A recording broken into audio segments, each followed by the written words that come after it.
Despite what can only be described as a massive Democratic field, three candidates stand out. According to polling by the Washington Post and ABC News, Vice President Joe Biden and Senators Elizabeth Warren and Bernie Sanders are the only candidates whose support is in the double digits.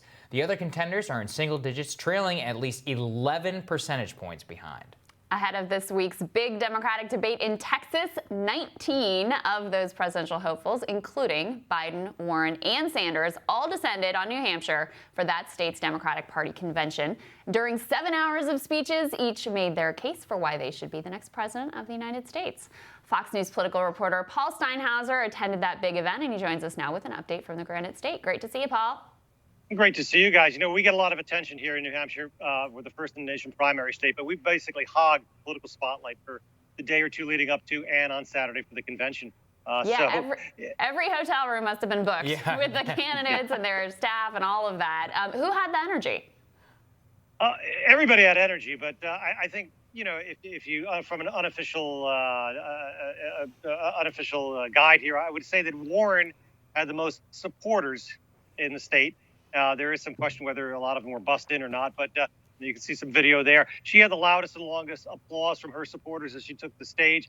Another interesting thing about Warren, you know, she has to date not really criticized any of her rivals, especially Bernie Sanders, who's the other liberal standard bearer in this race for the White House on the Democratic side, or the frontrunner, Joe Biden. But in her speech, she had two very clear indirect, she didn't mention his name, but she had two very clear jabs at Joe Biden. And I'm wondering if that's a preview of things to come on Thursday when everybody, the top 10 candidates, are going to be on the same stage, as you mentioned, for the third round of debates. We asked her about those jabs about Joe Biden, and here's what she told us in the gaggle room.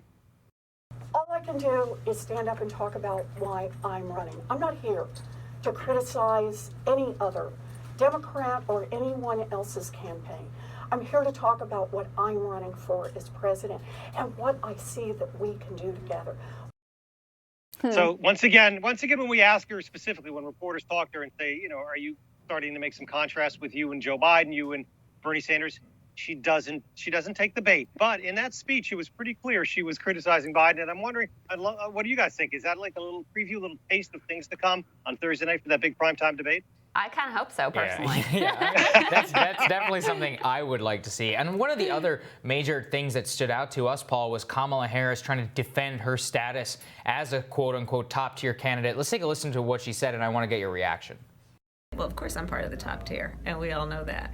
And this is a campaign that has to be about each person working hard and earning the support. I plan on earning the support of each and every voter. Well, Paul, you know, as they say, if you have to say you're in the top tier, I'm not sure if you are. What did you make of her response and how she's positioned on the ground there? Yeah, that was from my interview with her on Friday night on the eve of the convention. And yeah, what else is she going to say? Of course I'm in the top tier, right? If she doesn't say that, you're in trouble. Well, I mean, you showed the ABC News Washington Post poll, and that's basically what every national poll has indicated. There's a top three now. Kamala Harris is not in there. Also, in New Hampshire as well, we just had a CBS News YouGov poll that showed Biden, Warren, and Sanders pretty much all knotted up in the mid-20s. And then once again, Harris, a distant fourth place with Buttigieg right around there. Here in New Hampshire, she's got a good staff. They're very, you know, it's a strong ground game she has, but she hasn't been here a lot. And that's kind of a touchy issue for her. And I asked her about that again right after her convention speech. And she once again vowed, I'm going to be here a lot. But that she's been saying that all year. Mm-hmm. And she hasn't made the number of visits that the other top contenders have made. And that could be an issue for her when people get to vote here in the New Hampshire primary come February, because they actually like to see the candidates in person and talk to them and question them. Right. Yeah, I mean, Politico actually has some reporting out this morning about a memo that one of her staffers accidentally left behind in a restaurant in New Hampshire that got picked up that had talking points exactly about this, about the fact that she hasn't been to the state as much and that she's been enduring a quote-unquote summer slump. Is there a sense that she's really competing in New Hampshire, though? Again, her ground game, very strong here, good, talented staff, but she just hasn't been here enough. That Politico story, very interesting. I'm wondering which of the campaigns gave that oppo research to Politico, because obviously that's where it came from. I've got some ideas. I don't know if I'm going to share them right here, right now, but I think it's pretty clear, right, where that came from. Yeah, absolutely. Well, if you figure that one out, we can blast it out here exclusively. Let's also talk about Cory Booker trying to defend his position in the race. He's trying to to position himself as a dark horse, possibly in South Carolina. He said that no candidate has ever been ahead in the polls this far out. Let's take a listen to his defense, and I want to get your reaction to that. We have never had a candidate who was ahead in the polls this far out who's ever gone on to be president. We know that the candidates that win from our party, that energize the kind of movement elections we want to see, are folks that were considered long shots at this point. Carter, Bill Clinton, Barack Obama were all behind. Barack Obama was behind in African-American voters at this point.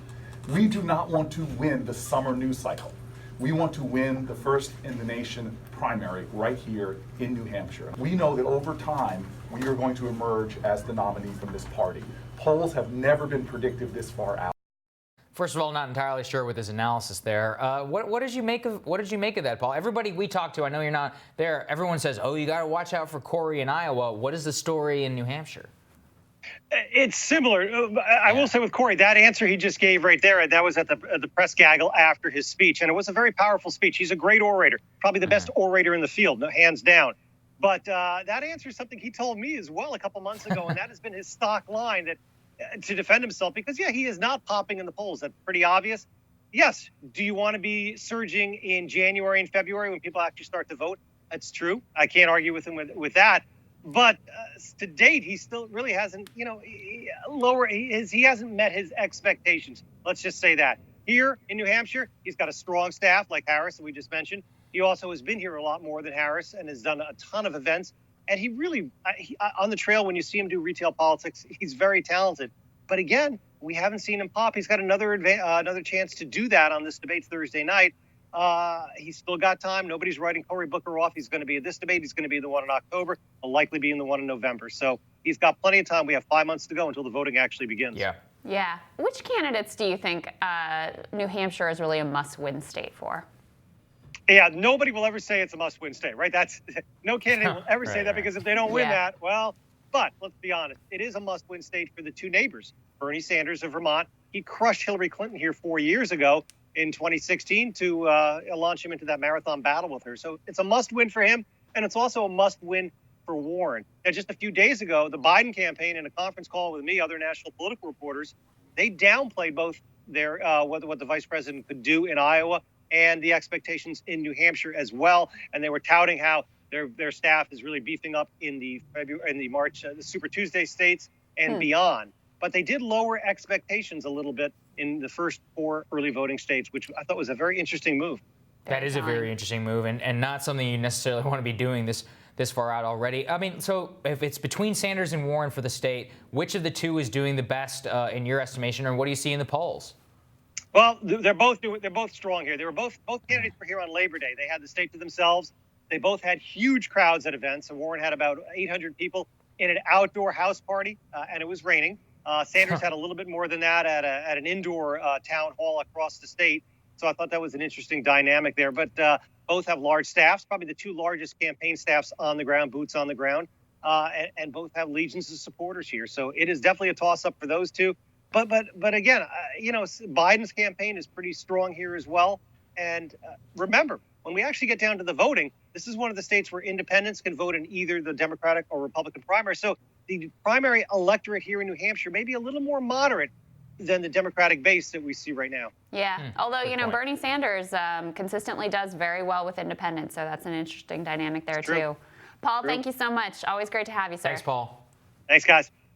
Next on Rising, one of the great fears about artificial intelligence is the potential for the technology to be exploited by hostile forces. But a new U.S. military program could put even deadlier weapons in the hands of adversaries. The Center for Public Integrity's Zachary Fryer-Biggs explains more next.